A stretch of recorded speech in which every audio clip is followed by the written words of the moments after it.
алейкум, саламатсыздарбы урматтуу бак сүйүүчүлөр. Бүгүн 19 март 2026 жыл. Биз Бишкек шаарындабыз. Кыргыз-Түрк Манас университетинде илимий изилдөө тажрыйба талаасында студенттери менен сабак алкагында бир кыйыштыруу иштерин жүргүзүп атабыз. Бул жерде биз сиздерге бүгүн бир канча видео сабак аркылуу сиздерге бир канча маалымат беребиз. Биз бул жерде жаңгак, уруктан чыккан жаңгакка сорт жаңгакты кыйыштырганды көрсөтүп бермекчимин.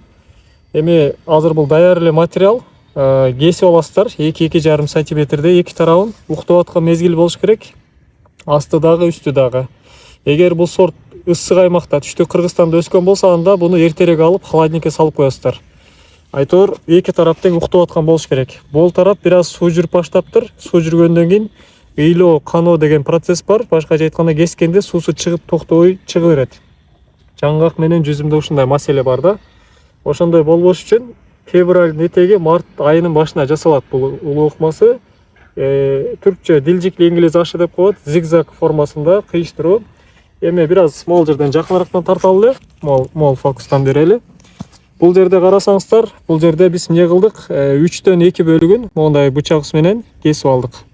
А бул жагындагы өйдө жактан 3төн 1 бөлүгүн кестик, 3төн 2 бөлүгү калды. Эми буну киргизебиз. Моундай кылып туруп киргизгенде булар бири-бирине дал туш келип атат да. Туш келди. Эми буну биз атайын пленка, стреч менен же пленка менен байлап койсок болот. Мисалы, бул эластичный чоюлчак материал менен кайрадан бир байлап көрсөтөлү. Бирөөнү атайын сиздерге ачып кайрадан видео аркылуу көрсөткөнгө ачтык. Бул үстү жагы жакшы сорт. Чентлер, Фернор, Франкетке окшогон түрдүү Педро болушу мүмкүн. Түрдүү сорт болушу мүмкүн. Же болбосо жакшы колу коңшуда жакшы жаңгак болсо, аларды деле ушул жол менен кыйыштырып көбөйтө алсаңыз болот. Мисалы, мен доктора изилдөөмдө жаңгак изилдедим. Ал жерде бир шиңгилде 8ден мөмөргөн дарактарды көрдүм. Кече эле Алабат жакта изилдөө кылып жүрүп мистелерде бир эженин үйүндө бир түп жаңгак, мен изилдөөмдө эң жакшы чыккан жаңгактардын бирөөсү болчу, 5 түп жаңгактын бирөөсү. Ал эже айтат, 200 килограмм жаңгак алдым дейт, катуу кабык менен. Ана маңызын чакканда бүтүн чыгат маңызы. 100 килограмм маңыз алдым дейт, 50% маңызы бар экен. Аны 500 сомдон сатыптыр. Башкача айтканда 50 000 сом бир эле түп дарак акча берди дейт да. Биз ал жактан да чыбыгын алдык, буйруса алардан да көбөйтөбүз. Анан чоң болгон жаңгактарым бар, шиңгилде көп жаңгактарым бар. Изилдөөмөн булар сорт боло элек, бирок буйруса Кыргызстандын ата мекендик сорттору болот да. Биз бүгүн бул жерде студенттерибиз менен, 3-курс студенттерибиз менен бул жумуштарды жасадык. Бул жактарын менин студенттерим жасашты. Бирөөнү сиздерге ачып көрсөтөйүн бечи. Мисалы, муну ачып көрсөтөйүн. Бул жабдыктар аябаганда маанилүү. Курч болсо, моменти туура болсо, оңой эле жасалат. Кээ бир дарактардын кабыгы, бутагы катуу болсо, мисалы, айваныкы катуу болот, өрүктүкү катуу болот, бирок жаңгактыкы жумшак эле.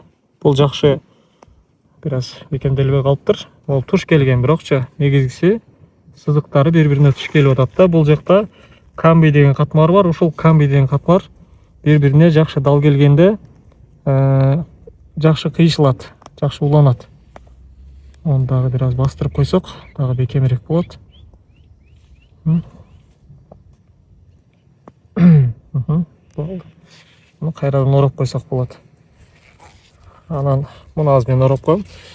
Бул жакта жабдыктарыбыз бар. Жабдыктарыбызды дагы бир көрсөтүп коелу. Араларыбыз мен өзүм Турциядан алдырган бычактар, атайын эски бычактарыбыз. Бул жакта ар кандай мөмө дарак сортторунун калемдери, алмурут бар, өзгө жактан алмалар бар. Алманын жакшы сорттору, алмуруттун жакшы сорттору, анан кара өрүктүн жакшы сорттору бар. Булардын баардыгынын мөмөсүн өзүбүз билебиз, кандай сапатта экендигин. Ушулардан көбөйтүп, сабактагы үйрөтүп, анан реалдуудагы практика болуп атат.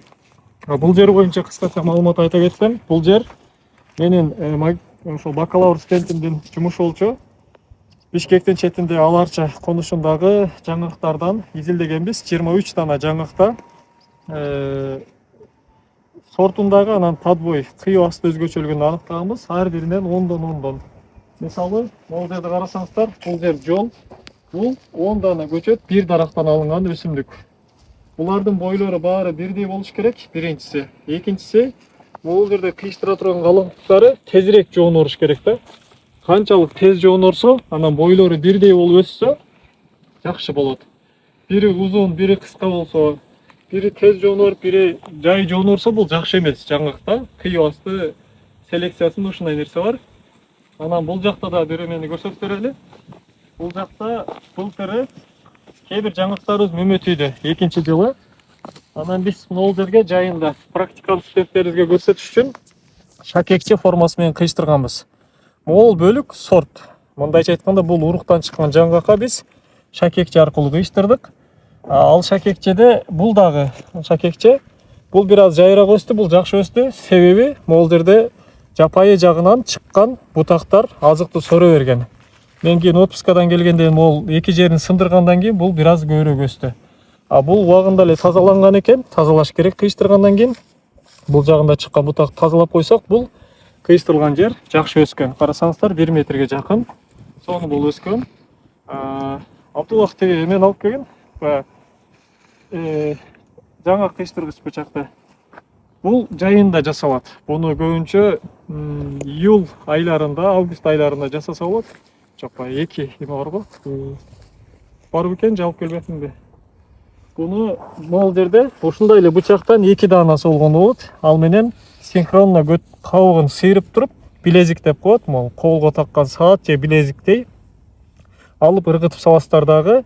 Өзүңүзгө жаккан жаңгактын ошол бүчүрүн дал ушундай ыкма менен кесип алып туруп, анан бул жерге кадайсыздар. Анан бул жерден дагы көрсөтүп берели, могу артында 1 мм-ден 2 мм чейин боштук калыш керек. Сплошной кесилет, могул жакта сплошной кесилет, 1-2 мм. Бул кабыкка тийбей калыш керек да, ошондо жакшы уланат. Биздики 1-2 эмес, андан дагы көбүрөөк, бир 3-4 мм жетпей калыптыр, бирок ийгиликтүү кыйыштырылган да. Бул жагы кесилип алынып салынат, могул калган жак бул жагы уже сорт болуп көбөйтүлөт. Дүйнөдө азыр миллиондогон жаңгак көчөт өндүрүлсө, булардын баардыгы ушул ыкмада көбөйтүлөт. Ошол Чендлер, Фернор, Франкет, Даниктен эле көчөт чыгарылат. Анан аны билезик же болсо ошол ыкмалар менен же жаңы эле көрсөтүп берген зигзаг формасы менен кыйыштырабыз да.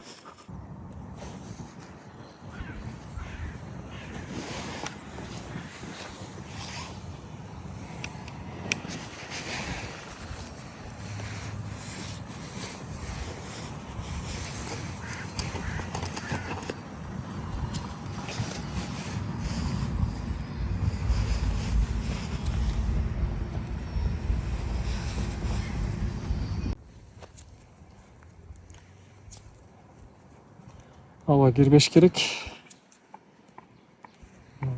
Ава жоготпош керек, нымдуулук жоготпош керек. Өсүмдүк бекем кылып орой бериш керек муну. Көктөй турган болсо 3 жумадан, суураак болсо 1 айга чейин созулат, болбосо 2-3 жума аралыгында көктөйт. Азыр жаз келип атат, ошол үчүн Бишкекте жаз бир аз кеч келгендиктен бир аз кечирээк уйгонушу мүмкүн. Бүчүрлөрдү карасаңыздар, булар деле ойгон элек пока. Ушулар менен тең эле ойгонот да.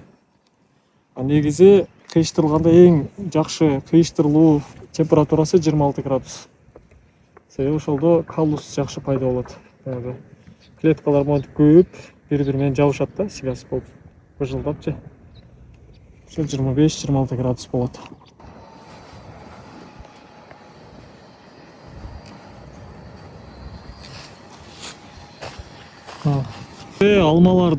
Алмаларга биз кайра эле ошол ыкма менен, зигзаг ыкмасы менен кыйыштыруу жасап атабыз.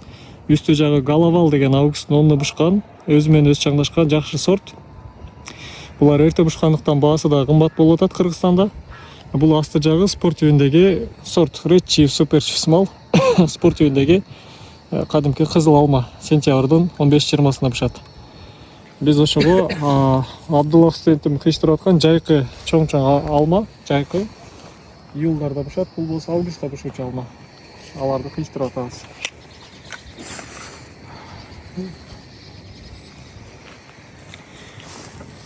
Ondan кейін бұл жағын 2 же 3 бүчір қалтырып кесе береміз.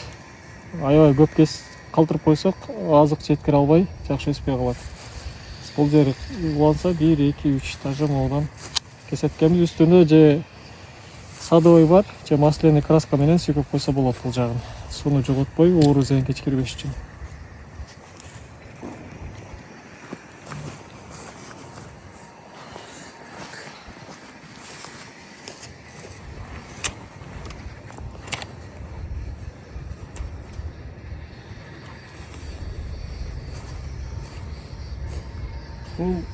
Бұл нерседе, бұл байқағаныңыздардай асты жақ менен үсті жақтың қалыңдығы бірдей болуш керек. Қайсы түр болсын, жаңғақпы, алмабы, екеуінің қалыңдығы бірдей болуш керек. Анан, онда тартын отдельно. Мол жерде былтыр менин студентим, азыр 2-курс болуп калды, Эрнест Ураймов деген студентим кыйштырган. Тилжикли эмес, мондай зигзаг эмес, жөн эле кыйгач кылып эле чаптаган да, мондай пластик мененчи. Бул алмурут болчу, алмурут, могу өсүп. Бұл бир канча даракты бар. Бул жак алма, бул жак алмурут да. Бул жакта көрсөтүп коелду. Бул жакта дагы бири бар. Бул жерде дагы дагы ошол студентим дагы башка бир жумушу. Бул өзү жакшы кызыгат экен, өзү билет. Кайсы жерден болуп калат? Мына жерден кыйштырылган. Бул жагы, кечиресиздер, мына жерден кыйштырылган экен. Чызыгы. Бұл кыйштыргандан кийинки абалы, бұл жағы өсіп шыққаны. Ол уже кээ бири өмө бүчүрүндө пайда кылып алганда чоң-чоң болуп же.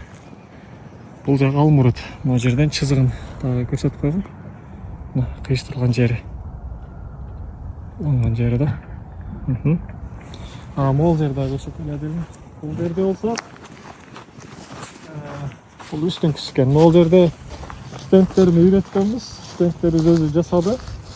3 бөлөк алманын сортун кыйштырган, кызыл, сары, ак кылып.